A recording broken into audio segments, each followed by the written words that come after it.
Jai Hind everyone, my name is Muklit Gohel and I am Assistant Professor in Department of MCA in Ajay Kumar Garg Engineering College, Ghaziabad. Today I am going to take a lecture on generic and inner classes in Java. Before going deep into the lecture, I want to tell you what is basically generic mean. Generic means any parametric type. I will describe it detail in further. So it is from the subject or object oriented programming with the subject code BMC 202. First of all, what is the generic class? Before coming to Java, let me talk for 1 or 2 minutes for C++. Like C++, we use angular bracket to specify the parameter type in the generic class creation. To create objects of the generic class, we use that syntax in which we give their base type, their object type, the new base type and their type. So in what we do in generic class, we do not give the parameter type like int, char or double. So how is generic useful? Through this snippet, what I need to explain is we create a array list with two data type. One is string and one other is integer. So through this the error comes up only when we are executing the program and not during the compile time. Error, why it comes to the runtime error? Because cast from string to integer has not been done. So during the through using the generic class, what we do, we give a string to a new array list and converting the string into the integer. So what we call it as a typecasting. So in this snippet, the compile time error occurs as we are trying to put a string and convert it into an integer on retrieval. But what we observe that we do not have an explicit casting when we invoke the get method.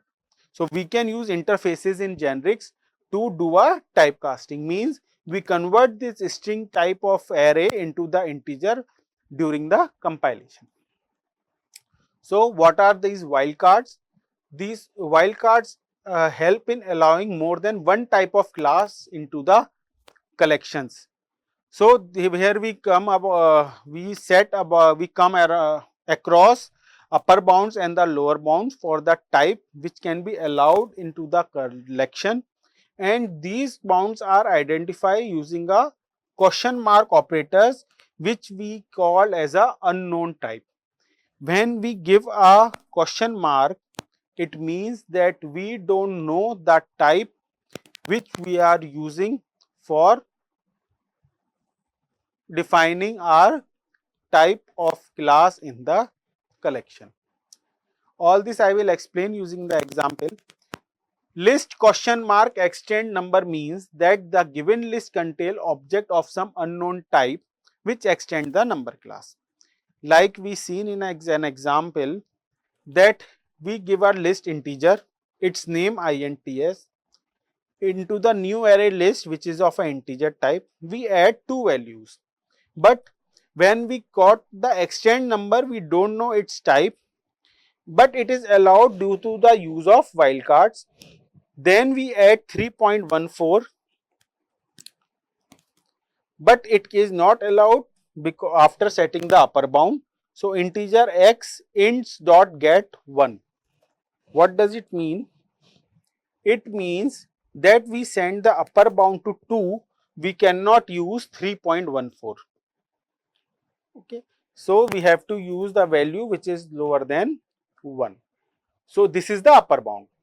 In the same way, we have done the lower bound in which we give the list of the, in upper bound we use extend number, in lower bound we use super number. So the super number means that the given list contain object of some unknown type which is super class of the number class. So what is the super class? Basically super class, the relation between the super class and the subclass is that the subclass is the subset of the super class and the super subclass can have the content of the super class. So the upper bound gets have the extend number, the lower bound have the super number. Now I will show the working of user defined generic class after upper bound and lower bound. So what we do, we give the name of that class as a text T, which is parameterized type. Now this object is defined using the this keyword, and in the main class we define its type, which is integer. We create an object with test, which is of integer type and have the 15 values. Now we are going to convert it into a string type, and we are giving the instance of the string. So test string obj is equal to next text string, in which we are going to display the text hello. So as object will get object as a text of hello. So in the integer type, test have the integer which have the value 15, and in the instance of it type, which is of string type, we have the object of string, and in which it has a text which is hello. Okay. So using the this is the example when we are only passing the single type. Now in the next example, I will explain how to pass multiple type parameters into a generic class, when in which we create a two object of the type T and of the type U. So in class test, in this we define only one type, which is T. In this example, we use two classes, two parameters, one is T and one is U in the same class, and we define the object of both types, one of the T and another is of U. Okay, so we create a constructor of test type with the test name, which is the object 1 and object 2, and prints the object of these types T and U, object 1 and object 2. In object 1 we have the integer, and object 2 we have the hello, and we define both these data types values into a single parameter. In the single type, we define it into the two type. In one we create the instance of integer type, another we create the instance of string type. But when we use the multiple type parameters generic class, we define these two types of parameters into the single class name, which is the test. And in the test, we define both the types, either string or either integer. So what it will print? It will print hello 50. How now in the next example we check the compatibility, which is generic, how the generic type differ based on their type arguments. We use a specific parameter class test T, then we define the object of this class test. In that we create a constructor of it. After creating the constructor, we define the main class. In the main class we define the test integer. We define the test integer I using integer of object I is used as an integer, so I object which have the value 15, and we give a print of that. So system.out.println I obj.get object. So this line gets the object of the integer type which has the value 15. Now we have the test string which have the text geeks of the geeks. It is taken from the website of Geeks of the Geek, this example which I am explaining. So this print get the string object which is of and it results an error. Why it results an error? It results an error because the test integer I obj is of integer type, and the test object of string type as obj is of string type. So integer type object is not same as the string type object, so it will give an error that incompatible type, and test cannot be converted to test, means test integer cannot be converted into the test string. Okay, so all three examples are clear. Like in this first example, we create one class In class, we give only one user defined generic class with the name test t. In that, we create an object of two types, one is of integer, another is of string, and we define all these types of values differently. We differently take a output of integer type, and we differently take a output of string type. In a second example, we use the multiple type of parameters into the same class which have the name text, but we have two type of parameters, one is t, another is u. T has the value of t and u have the values of integer and string. We define these both into the same class test and take the printout, and they print hello 15. In third type, we define how these type arguments are different and cannot be defined as an same within the same class. So, if in the same class we define both equal to, then they will result an error because they are not converted into the, because integer and string are not converted into the same data type, and they are also not the compatible.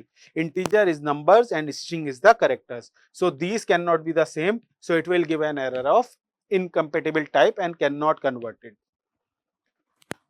But what is the use of generic class? So the first use of generic class is that we can write a method interface class once and use for any type we want. We can convert its type, but we can convert its type and can be reused using a generic class. And another advantage of generic class is their type safety, in which generics make errors to appear compile time than at runtime. But if we suppose we create an array list that stores name of the student, and if by mistake programmer adds an integer object instead of string, compiler allows it using generic classes. In generic class, the array list can have the values both type, one is data or another is array list, which I shows in the example previously. Now I come to the concept of inner class. What is inner class is, if we do not want to create a separate node, we use a inner class. Like you see on a figure, we have a one class, and in that enclosing class we have the instance of inner class. So for getting out of that separate node, we create an inner class. Means inner class is a class that defined inside of another class and can also be hidden from the other class. Means it is encapsulated. So inner class is the concept of encapsulation, in which the inner object can be accessed, modified by the field of the outer object, but can also be kept hidden from the other classes.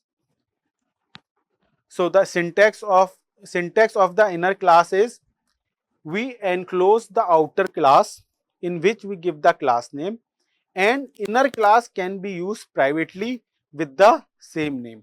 Means only this class can see the inner class or make the object of it.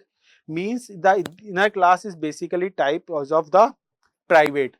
The privately we can use the inner class, we create an object of, we can use the object of the main class, but it cannot be shown to anyone or any class out of its scope. So the inner class can be used only privately, and this inner object is associated with the outer object that created it, but can be also accessed and modified that outer object and method field. So in the inner class, it is necessary to refer them as the outer class name dot this. In outer class name means we give the name of that outer class which we created. So inner class is a class which is enclosed in the main class, as you see in the figure, and also can be hidden from the other classes. can be used privately in the same class. The objects are also accessed, modified, the field are also accessed and modified of the outer object. Means we can, in the inner class, we can modify and access the object of this enclosing class. But at the same time, these are hidden from the other classes also. In the inner class, as in the syntax, we have first we have the outer class name, then we have inner class name, means this is the enclosing class and this is the inner class, and we can access their objects and also modify their objects. And what we take care of, we have to take care of their name, we have to give name of the outer class. With this, I am going to complete my lecture on generic classes and inner classes. Thank you.